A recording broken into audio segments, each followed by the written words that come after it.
안녕하세요, 토무룩입니다. 소나타 센슈어스 시승을 위해서 길을 나섰는데요. 여러분들 그 머피의 법칙, 그리고 또 가는 날이 장날이다 이런 말 아시죠?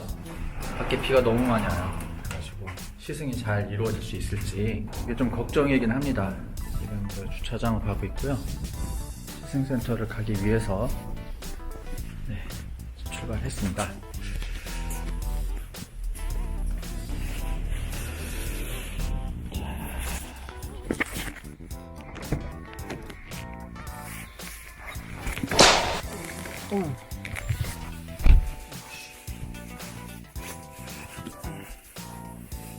출발.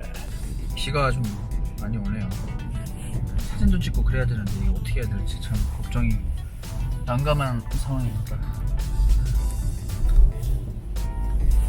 길을 잘못 들어서 비도 오고 길도 잘못 들고 참 반갑습니다. 안동 시즌센터.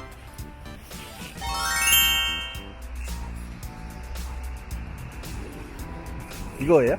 예. 사진이 이거 어디서 찍죠?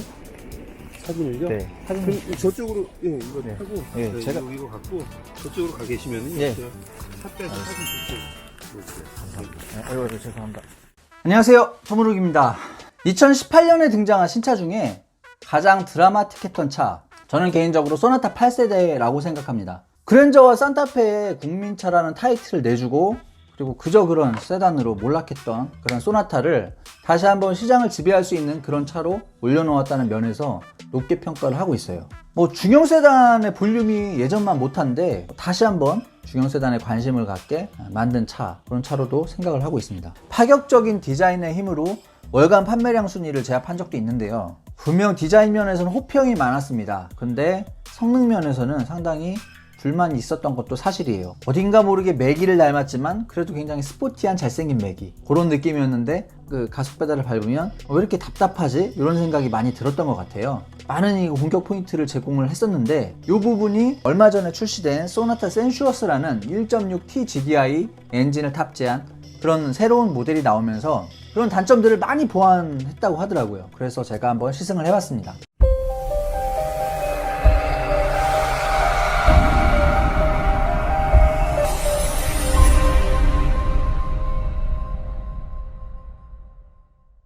먼저 디자인을 말씀드리기 전에 여담 하나 좀 말씀드릴게요. 요즘에 현대차가 패밀리룩을 포기한 것 같아요. 소나타, 아반떼, 그랜저 전부 다 다르게 생겼습니다. 사실 옛날에 그 YF 소나타 때 그런 패밀리룩이라면 빨리 폐기해버리는 게 낫죠. 단기간에 잘 팔릴 수는 있겠지만 사실 그렇게 예쁜 디자인은 아니잖아요. 뭐 이렇게 보면은 역시 BMW나 뭐 독일의 프리미엄 자동차 회사에서 그렇게 패밀리룩을 세대에 걸쳐서 가져간다는 게 얼마나 힘든 일인지 알 수 있을 것 같습니다. BMW 대단하죠. 키드니 그릴로 상징되는 그 패밀리룩. 그리고 포르쉐는 디자인을 안 바꾸죠. 소나타의 시그니처 디자인은 누가 뭐래도 이 DRL에 있는 것 같습니다. 헤드램프 아래를 감싸고 올라와서 보닛의 바로 옆에 라인을 타고선 올라가는 굉장히 참신한 디자인을 가지고 왔죠. 그리고 램프를 꺼놨을 때는 크롬, 그리고 램프를 키면 그라데이션 효과를 준 그런 램프로 변한다는 사실, 굉장히 개성적이면서도 좀 대단한 발상이었다고 저는 생각을 해요. 소나타 센슈어스의 라디에이터 그릴은 파라메트릭 주얼 패턴이라는 독특한 패턴이 들어간 유광 블랙의 그릴입니다. 기본형에 비해서 좌우로 영역을 많이 확장해가지고 좀 더 묵직하면서도 스포티한 느낌을 잘 보여주고 있고요. 디자인적으로도 완성도가 높아진 것 같아요. 강렬한 느낌도 나고요. 하단 쪽에 있던 그 크롬 라인, 이렇게 좀 매기 수염 같은 크롬 라인이 삭제되었는데요. 잘 지은 것 같아요. 이걸 없애고 그 부분을 좀 더 가다듬어 가지고 입체적인 디자인을 갖다서 입혀놓으니까 훨씬 더 스포티해 보입니다. 그리고 디자인도 훨씬 살아나고요. 우스꽝스러운 요소가 사라져 버리니까 좀 더 묵직한 맛이 살아나는 그런 효과도 있습니다. 측면부 루프 라인은 변한 건 없어요. 역시 패스트백 스타일이고요. 개인적으로는 사도 쿠페 느낌을 가장 잘 살릴 수 있는 그런 라인으로 생각하고 있습니다. 그리고 도어부터 리어까지 이어지는 그 과감하면서도 굵직한 캐릭터 라인 잘 뽑아낸 것 같아요. 여전히 살아있고요. 후면부 같은 경우에는 기본형에 비해서 크게 달라진 건 없습니다. 다만 기본형 같은 경우에는 머플러 팁을 안쪽으로 숨겨놨었죠. 근데 센슈어스에서는 이 머플러 팁을 뒤로 빼놨고요.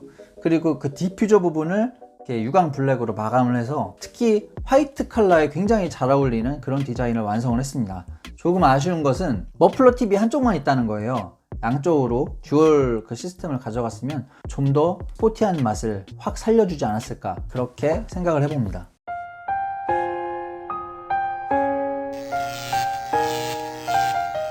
실내로 한번 들어가 볼게요. 자, 2열 공간은 패밀리 세단이 갖추어야 할 덕목 중에 하나라고 저는 생각을 해요. 특히 넓은 레그룸 같은 경우에는 그 장거리 운행에서 굉장히 편안하게 그렇게 갈 수 있느냐 없느냐, 그거를 보는 하나의 척도라고 생각을 합니다.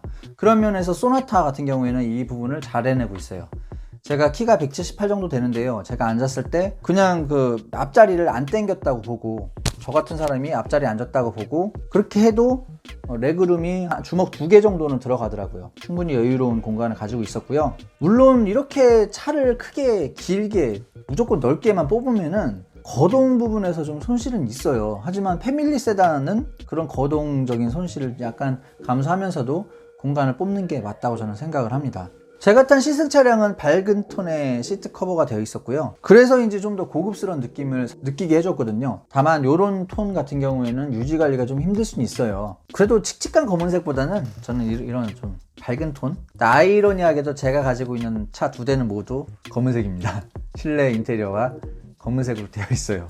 1열을 보면은 기존의 모델과 뭐 바뀐 점은 없어요. 기존 모델과 동일한 구성을 가지고 있고요. 수평 레이아웃을 적용하면서 굉장히 넓어 보이는 인테리어를 완성을 했다, 이렇게 보시면 되겠어요. 전반적으로 모던한 느낌이었습니다. 공조 컨트롤러 아래쪽에 스마트폰 무선 충전기가 있거든요. 무선 충전 시스템이 되어 있는데 제가 요걸 이렇게 쓰고 있거든요. 요거 갤럭시 S10 5G를 쓰고 있는데 케이스 때문에 충전이 안 되더라고요. 케이스를 벗기고 올려놔야 충전이 되는 좀 그런 아쉬운 부분이 있었습니다. 인식을 못하는 것도 있고, 이게